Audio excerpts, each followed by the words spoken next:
Only 6 times in 85 tries has a number 8 seed beaten number 1, but today Paulo Banchero and the Magic will try to pull it off. Cade Cunningham has led Detroit to back-to-back wins, averaging 38 in the process. The stage is set. Detroit, the site. It's Game 7 on ABC.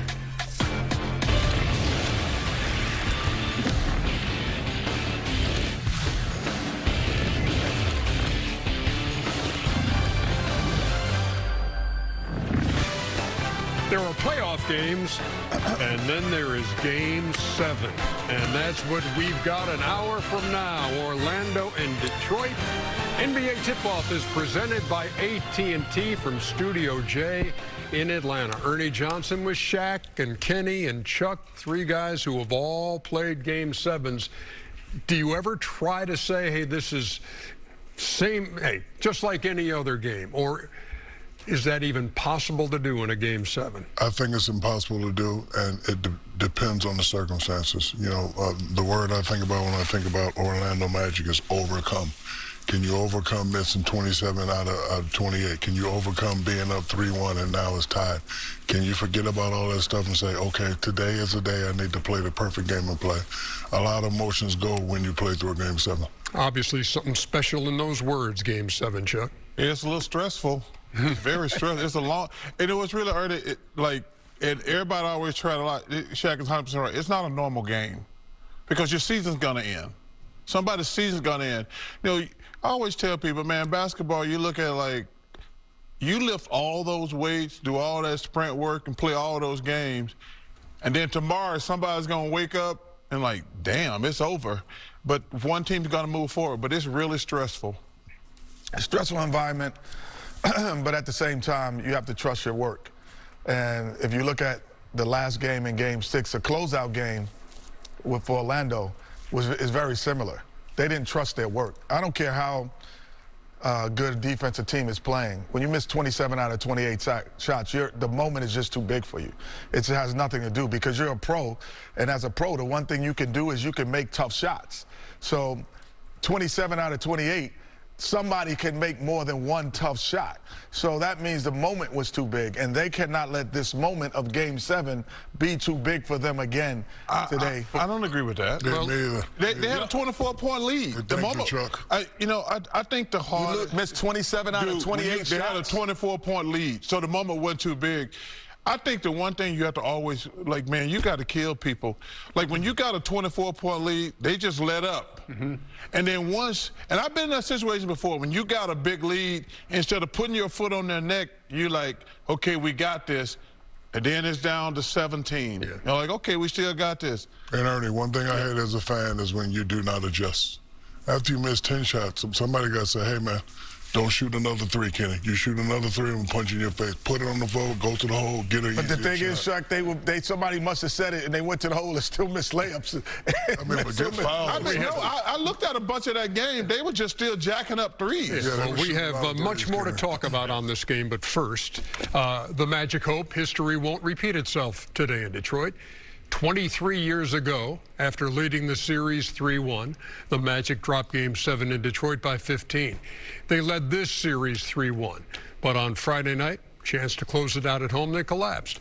A 19-point second half, they missed 23 straight shots. That did them in. So Detroit, the #1 seed in the East, comes back home with a chance to advance.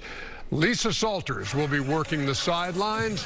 She has been patiently waiting for us to throw to her, and now it's done. Lisa, what you got ahead of Game 7? Hey, Ernie. Well, I've been waiting and just listening to what you guys were talking about, and you're absolutely right. For the Magic, it's what Shaquille was talking about earlier in his comments, and Jamal Mosley said it after the game the other night. He said the focus of this Game 7 is going to be just as much mental as it is tactical. Think about it. For the last 36 hours, the Magic have been hearing about how they didn't get it done at home in Orlando and about how historic their collapse was. So in addition to any adjustments that they're going to make on the court, they've got to figure out things in between their ears to figure out just how to put that last game behind them. Jamal Mosley said, we got to wash it, we got to learn from it, and go get Game 7 and do it the hard way. But how do you do that? I asked Paolo Banchero that very question when he arrived here to the arena about an hour ago, and he said, quote, you can't go back and change the last game. It stings, but it all goes away if we go out and get a win tonight. So that's the Magic's mindset, that one win this afternoon, and all that other stuff goes away. And they come into this building with some confidence, knowing that they've had success here. They won Game 1 here in Detroit in this building, so they're confident that they can come in here and get Game 7. Ernie? Thank you very much, Lisa. In fact, went wire to wire in Game 1, winning 112-101. What makes you chuckle? That don't mean nothing. Game 1 was like a month ago. Listen, man, Detroit got all the momentum. I think Detroit will win today, but talk about what they did in Game 1. Man, they've lost 2 games in a row. The momentum is 100% with the Pistons.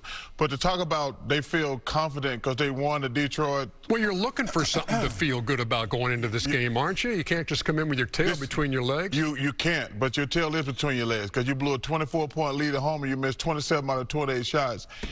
Ernie, I'm going to tell you something. I've been in these situations many times.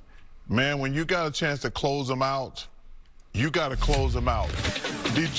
Orlando's going to regret this all offseason. They have a 24-point lead at home. Now, I do agree this is all about mental, but the momentum and mental is with Detroit. Detroit, like, man, we were dead and gone, and now we got a chance to win this thing. If I'm Paolo Banchero, I'm looking at each player and say, win your position today. I'm coming out and I'm gonna do what I'm supposed to do. Wendell, I need you to get some rebounds. Bane, I need you to hit some threes. All we have to do is win this game. He makes a great point. If you win this game, it all goes away. You know, Chuck brought up the word pressure. A lot of pressure is correct, because if you lose, there's going to be a lot of stories. There's going to be a lot of different stories. You blew the 24-point lead. You choked. You did this 27 years ago when T-Mac looked in the camera and was like, it's over. All that has come back to haunt you. All you have to do is win. So, again, if I'm Paolo, I'm coming in and say, hey, baby, it's time to go to work today. Forget all that stuff. Just win your position today. Do what you're supposed to do. I'm coming out. And I need him to get close to that 45 again. 24, 9, and 6 is what he's averaging. Again, no Franz Wagner for Orlando. That makes things tough. Meantime, on the Detroit side, Cade Cunningham, last 2, has absolutely willed and carried this team to a tie in the series. 100%. You know, it's all about perspective. I was interested to see what perspective Shaq would take, what perspective Chuck would take.